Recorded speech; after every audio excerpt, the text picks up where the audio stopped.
Here's in this video, I will show how to fix FaceTime app missing on iPhone and iPad. So watch this full video to learn how it works.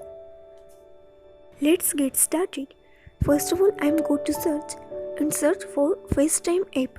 Here, as you can see, FaceTime app is not showing here. To solve this problem, first of all go to your settings app.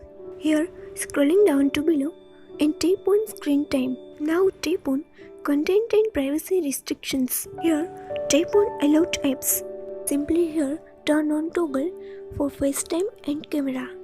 Now we'll go to search and search for FaceTime app. And you can see the app is available. Simply tap on the app to open it. So here, it's done. If still you can't find the app, then go to App Store.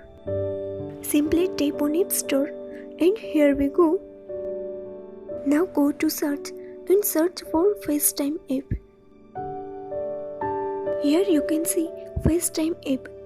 If it is not updated, then update it and open. Here it's done. If it is not worked, then see the next. Now again launch the settings app.